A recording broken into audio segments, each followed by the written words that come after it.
دقونا غانيا يكتيان اجتماعية كردستان لخولا بهد يا انجمن نوينرين عراقي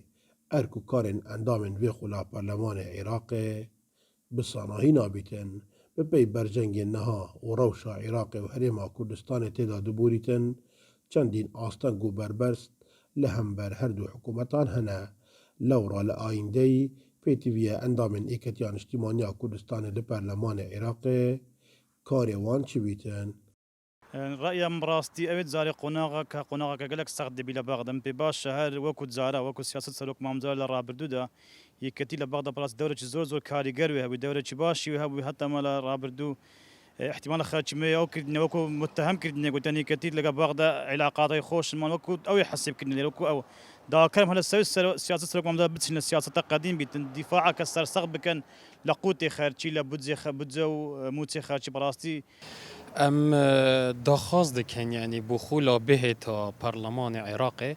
داخواست دکن ایکتی زیده تر کار سروی که بکتن موچخور کردستان دو دل نبید جهاتنا بودجی و نهاتنا بودجی کادرین ایکتیان اجتماعی کردستان دیار دکن کوپیتیویه کار هر سرکی پرلمانتارن ایکتیان اجتماعی کردستان لانجمن نوینرین عراقی بو بادینان بیتو ببیتویه که ایدی بلانسا هزه لوی دوری بهتا گوهرینو خزمت آزده ترا وی دوری بهتا کرن. راستی ارکچی گراند که وی تسملی کاندیدامات کما لحمله انتخابات گلگ وعده و دانیا کو گوران کاریه بخینه و منطقه هم لروی بالانسا هزه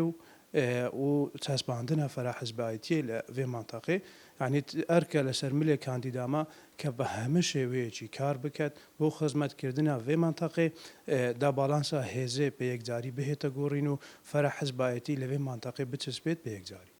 ایمان عبدالرزاق کاندیدا سرکفتیا ایکتیان اجتماعی کردستان لبازن سی آکر بردار الشیخان دیار دکد که ایدی او دی بیتا پارزرا مافن نتویو کار دکد بو پارستنا مافن دارایین ولاتین کردستانه. بله ام سوپاسی همی خلک بهدینان کن کو بتایبتی البازن سه کو دنگ دارت ما جه باری آن دو بونا و ما کرسیک دستخو و اینایا کو ام ببینن نرتون البرلمان العراقي اكيد ام جبنا برافانيت قضيه كردي هميه و او بابتت کو دستورينا بشنوي موافق دستوري يخلك كردستان بدستخو و بینین او جوك کو ام بيجن ام كرد دائما ام اكرز بين البغداد ام بشن وان مفازي ترين دم دس خوفا بينين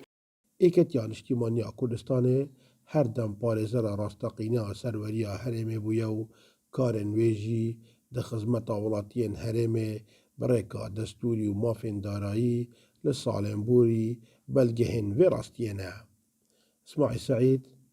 دزگه میدیای بادینان آکره